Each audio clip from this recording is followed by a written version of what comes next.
Pak Jokowi seperti menyambung sebelum jeda tadi. Kalau saya bertemu Bapak tidak mungkin saya tidak bertanya soal isu ijazah palsu yang bahkan sudah 4 tahun ini Bapak bergulir, episodenya panjang sekali. Apa pandangan Bapak soal isu yang tidak berkesudahan, soal isu ijazah palsu, Pak? Iya, ini kan sebuah isu yang sudah 4 tahunan ya dibicarakan, dan sebetulnya sudah Matanu diam, tidak banyak menanggapi. Karena apa? Ijazahnya saya pegang gitu loh. Bapak pegang ijazah? Kenapa?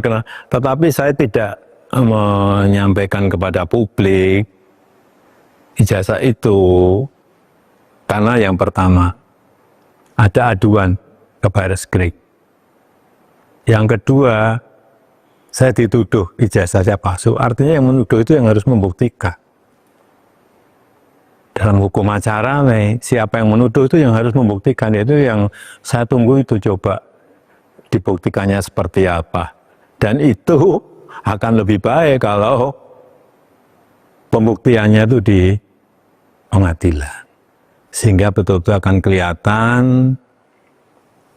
proses hukumnya, akan kelihatan adilnya, karena yang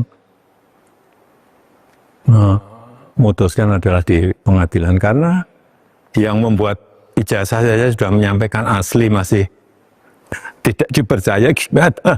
Dan yang saya lihat ini memang ada agenda besar politik, ada operasi politik yang sehingga bisa sampai bertahun-tahun nggak rampung-rampung karena keinginan mereka untuk mendowngrade, menurunkan reputasi yang saya miliki, meskipun saya nggak merasa punya reputasi apa-apa. Tapi menurut Bapak, kenapa? Apa dibalik itu? Menurut Bapak, kenapa harus diturunkan reputasi Bapak melalui isu ijazah ini? Ya, mungkin untuk kepentingan politik. Kenapa sih kita harus mengolok-olok, menjelek-jelekan, merendahkan, menghina, menuduh-nuduh? Semua dilakukan untuk apa kalau hanya untuk main-main? Kan mesti ada kepentingan politiknya di situ. Tapi sekali lagi, mestinya dalam masa-masa ekstrim seperti ini kita konsentrasi untuk hal yang besar. Untuk strategi besar negara, untuk kepentingan yang lebih besar bagi negara ini. Misalnya tadi yang berkaitan dengan menghadapi masa-masa ekstrim, menghadapi masa-masa perubahan karena artificial intelligence, karena humanoid robotic, sehingga jangan malah kita energi besar kita pakai untuk urusan-urusan yang sebetulnya menurut saya urusan ringan. Menurut Bapak masih yakin dengan pernyataan Bapak sebelumnya ada agenda besar dan ada orang besar di balik kasus ijazah? Saya pastikan, ya. Bapak sudah tahu. Gimana? Kira-kira siapa di balik? Ya, saya kira gampang ditebak lah. Tapi tidak perlu saya sampaikan. Dan Bapak tadi mengatakan bahwa lebih baik ini dibawa sampai ke ranah hukum. Ya, untuk pembelajaran kita semuanya, bahwa jangan sampai gampang menuduh orang, jangan sampai gampang menghina orang, menfitnah orang, mencemarkan nama baik seseorang.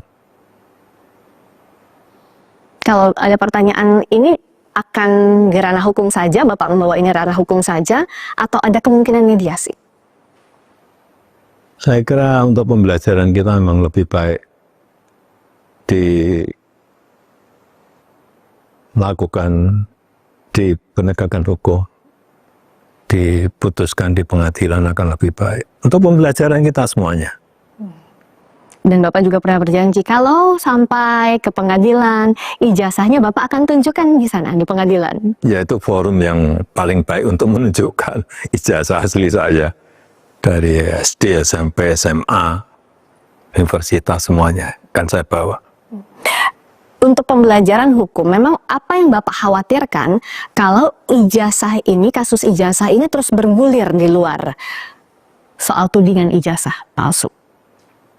Ya, kan bisa terjadi tidak hanya kepada saya, bisa ke yang lain, bisa ke menteri, bisa ke presiden yang lain, bisa ke gubernur, bupati, wali kota, semuanya dengan tuduhan asal-asalan.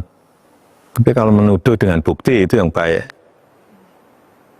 Menurut Bapak, seharusnya tidak ada kasus tudingan-tudingan ini lagi di kemudian hari. Ya, ini untuk pembelajaran kita semuanya.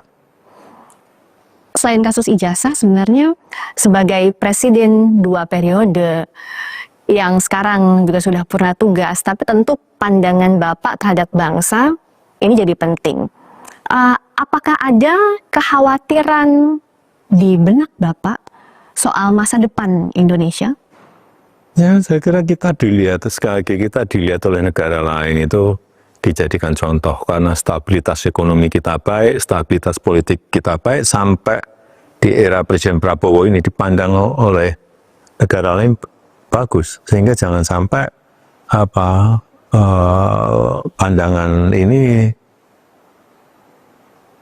berubah. Dan saya melihat pertumbuhan ekonomi di era Presiden Prabowo juga bagus, masih di atas 5, baik di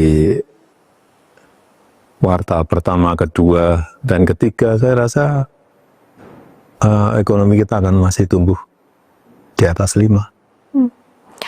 Tadi Bapak masih optimis soal pertumbuhan ekonomi kita, dan silakan Bapak menyampaikan agar seluruh elemen bangsa kita bisa bahu-membahu menyiapkan era di depannya, kita bisa lebih solid lagi menghadapi berbagai tantangan di depan. Apa yang ingin Bapak sampaikan soal ini, Pak Jokowi? Ya, semuanya harus mempersiapkan. Pemerintah, sektor swasta, seluruh masyarakat memang semuanya harus bersiap-siap menghadapi era intelligence ekonomi, era ekonomi kecerdasan, yang di situ nanti akan ada perubahan-perubahan besar di seluruh